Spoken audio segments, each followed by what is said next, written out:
Shalom Ouvracha. Ensemble, aujourd'hui, on va apprendre quelque chose de très fort. Pour nous, pour nos enfants, pour nos amis, pour tout le monde. La paracha, elle dit, voilà, les voyages des bénis Israël. Et ils sont partis de Sukkot, les départs des bénis Israël. Ils sont partis de Sukkot, ils sont arrivés à Étam. Ils ont campé à Étam. Et après, ils sont sortis de Étam. Et après, ils sont restés à pied. Ils ont campé à Réhout. On parle maintenant, la Torah, elle va parler de 42 départs. 42 départs du peuple d'Israël dans le désert. Mais j'ai pas compris. La Torah, c'est pas un livre d'histoire. Il y a plein de choses que la Torah ne nous raconte pas. Quand on parle du don de la Torah, qui est la chose la plus importante de tout, il y a 14 versets. Comment c'est possible qu'on puisse parler comme ça? Ça s'arrête plus, là. Regardez, ça s'arrête plus. Et combien il y a eu de départs? 42. 42 départs. 42 voyages. D'accord? Et là, il y a combien de versets? Il y en a 49. Ouais. Mais pourquoi la Torah nous parle de ça? Alors écoutez. 42, il faut apprendre une chose. La vie, c'est un voyage. C'est un grand voyage, la vie. D'accord? Alors, la Torah, là, elle nous parle de tous ces départs, tous ces voyages. Des moments où on a fauté, des moments où on a reçu la Torah, des moments où c'était bon, des moments où c'était pas bon. Ouais, écoutez bien. Ça vient nous apprendre que de la même façon qu'à Kadosh Hu, il a mis 40 ans dans le désert, il aurait fait faire 42 voyages. Et dans les endroits bons, c'était très court. Il restait peut-être 2 jours, 7 jours.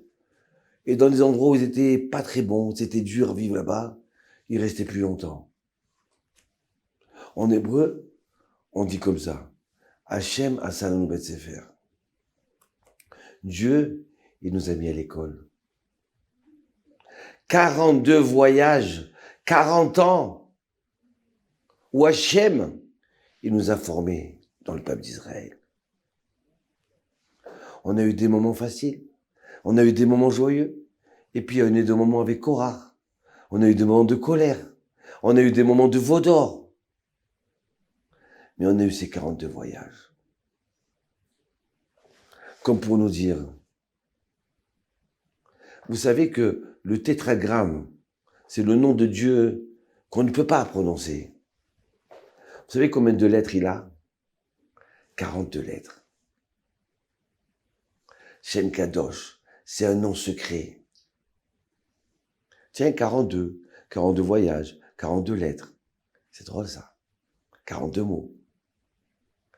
Alors, c'est pour nous apprendre que toute la vie, c'est une grande école.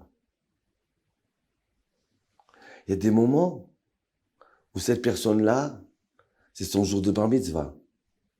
Comment il va démarrer dans la vie. Il y en a un autre, il sort de l'hôpital. Il y en a un autre qui rentre à l'hôpital, que Dieu nous en préserve. Il y en a un qui sort de prison. Il y en a un autre, c'est son mariage. Il y en a un autre, il s'est cassé la figure. Il y en a un autre où, ouais, il s'entend pas avec le voisin. Comment il va faire? Et puis il y a un autre voyage où il est tenté à voler. Il vole pas. Hachem, il nous a fait cette vie-là, une grande école. Vous savez combien de voyages on a au maximum? 42 voyages. Ça dépend de nous maintenant. Et regardez qu'est-ce qui a marqué. 42 voyages, Alpi Hachem, selon la parole de Dieu. Ça veut dire que dans nos moments durs, dans nos moments forts, dans le monde de joie, si on sait voir le nom de Dieu, alors on apprend de la vie. On apprend de l'épreuve. On apprend du voyage. On ne vit pas pour rien. On n'est pas passé par des voyages pour rien. Et je ne sais pas si vous vous rappelez la question que j'ai posée au début.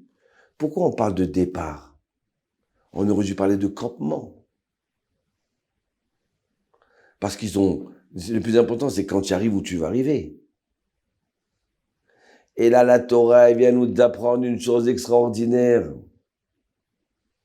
C'est que le plus dur dans la vie, c'est le départ. Le plus dur dans la vie, dans la journée, c'est comment tu vas te lever le matin. Comment tu vas te surestimer, tu vas te surprendre tellement tu as fait un beau départ. Comment tu as pris la chose? Avec la moitié du verre plein ou la moitié du verre vide? Tu vas voir la vie du bon côté ou alors tu vas faire que pleurer et grogner? Comment, de toute façon, ta vie, tu vas la vivre. Alors vis-la dans la joie, vis-la dans le bon moment. Vous savez, ça fait 2 mois que j'ai des problèmes de dents, j'ai souffert. Mais j'ai dit à mon dentiste, il m'a dit, ah oui, alors tu as payé ces 2 mois-là. J'ai dit, écoute, sincèrement, je crois pas que j'ai le droit de dire que j'ai mal. Pourquoi? Parce que quand tu vois les autres combien ils souffrent, tu as honte de dire j'ai mal. J'ai un ami à moi qui s'est cassé les jambes, il s'est coupé les tendons autour de la rotule. Il a maintenant plusieurs mois d'opération et maintenant rééducation. Il peut pas marcher maintenant. Moi, je vais me plaindre. Moi, alors que lui, c'était un coureur, c'était quelqu'un de vivant, et il sera vivant si Dieu veut. Moi, je vais me plaindre. Mais j'ai honte de dire j'ai mal. Comment tu le prends, ton départ? Est-ce que le matin, tu vas te lever, tu dis, allez, allez, je suis content, j'ouvre les yeux. Ah, je suis content, mon Dieu, maintenant oh là là, rends-toi compte, je suis pas paralysé. Ou là, je dis, oh mince, encore une journée à faire. Aïe, moi, je dors encore 5 minutes. Aïe, j'ai pas de chance, hein. J'aurais voulu dormir comme les autres. Mais la vie, c'est pas une maison de retraite. Moi, je pensais que quand les gens ils allaient à l'hôtel, eh ben là, il m'a dit, tu sais, viens, on fait une course ensemble. Lui, on va faire un terrain, jouer au tennis. J'ai dit, mais je suis venu à l'hôtel pour me reposer. On va encore faire des concours. Mais il m'a dit, mais si tu restes un mois à l'hôtel sans rien faire, mais ça va être monotone. Donc on fait le compte. Les gens, leur vraie joie, c'est quoi? C'est quand ils arrivent à surmonter leurs problèmes. Quand ils arrivent à se surpasser. Quand ils arrivent à faire un bon départ. Vous comprenez? Alors chacun il a ses épreuves dans la vie. Chacun il a son voyage. Mais si tu comprends que ça fait partie de ton parcours du combattant, tu dois le gagner. Ah, d'accord. Ça fait partie du jeu. Ça fait partie du jeu de la vie qu'Hachem nous a donné. Ah, d'accord. Écoutez cette histoire. Et là, je termine. Alors, vous savez qu'on a une école à Homa. Grâce à Dieu, aujourd'hui, 100 élèves. Ça double et ça augmente d'une façon extraordinaire. Mais là, le directeur, il me dit, Rav, ils ont vendu la villa où on était. Ils l'ont vendu et on n'a pas où aller. Et à la mairie, ils nous ont dit, vous inquiétez pas, vous inquiétez pas. Et maintenant, on est à 1 mois de reprendre, au mois de Elul, on va dire 2 mois, 1 mois et demi, même pas 1 mois et demi. On va reprendre l'école. C'est-à-dire, on va partir en vacances dans 1 semaine, 10 jours, et 3 semaines après, on reprend l'école. Et on n'a pas où aller. Qu'est-ce que je vais dire aux parents? Alors, je lui dis, écoute, il y en a 2 solutions. Premièrement, on doit prier. Parce que sinon, on ne prie pas, alors qui c'est qui va prier? On doit prier à Hachem qui nous trouve une solution. Et en plus, c'est ses enfants. Sinon, quand c'est Beth Rabat, c'est des petits qui étudient la Torah. Il n'y a pas à s'inquiéter, mais fais des efforts. Alors, il me revient, le directeur, hier, il me dit, écoute, j'ai pas trouvé. j'ai pas trouvé, j'ai très peur, j'ai mal au ventre. Comment on va se retrouver là, le Rosh Chodesh Elul, le 28 août, je crois que c'est Rosh Chodesh Elul. Comment je vais être? Comment je vais faire? Et là, aujourd'hui, il m'appelle et me dit, écoute, le patron, pas le patron, le propriétaire, ils ont vendu le cottage, cette villa. Et le propriétaire, il a acheté cette maison parce qu'il a une famille et il voulait quelque chose de grand. Donc, on reçoit une lettre la semaine dernière. Donc, veuillez quitter, là, cette semaine, les locaux. Parce qu'on doit faire des travaux, on doit rentrer. Comment on va faire? Comment on va faire? Le directeur, comme ça, il s'angoisse. Et voilà qu'aujourd'hui, le propriétaire, il appelle, il dit, écoutez, je dois venir pour voir l'endroit, pour voir comment ça se passe, pour faire les travaux, parce qu'on doit rentrer dans un mois, on doit rentrer d'urgence. J'ai vendu le mien, je dois rentrer. Et là, à peine il rentre, il voit les enfants en train d'étudier. Il voit les enfants qui se lèvent devant lui. Il voit les enfants qui lui chantent. Ouaille! Il a vu ça. Il s'est mis à pleurer. Il a commencé à mesurer les pièces. Et puis il se tourne vers le directeur et dit, mais non. Mais qu'est-ce que je fais là? D'un côté, je vois des enfants qui étudient la Torah, des gens purs. C'est notre Rabbi Shimon Bar Yochai de demain. C'est notre Rabbi Yosef.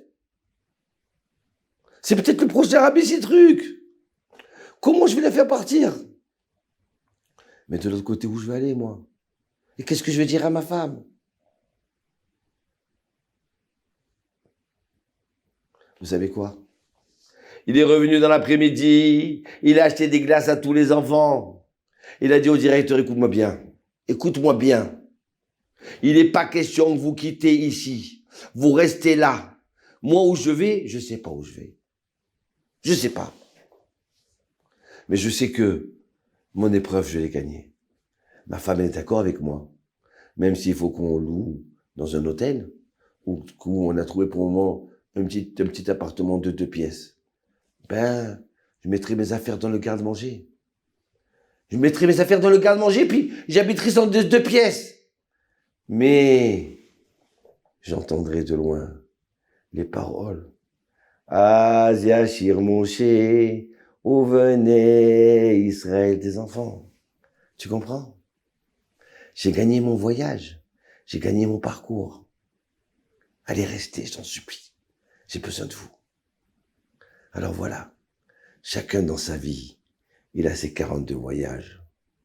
Des hauts et des bas. Mais on doit gagner notre voyage. On doit gagner notre vie. Cette école-là, qui est toute notre vie. Shalom.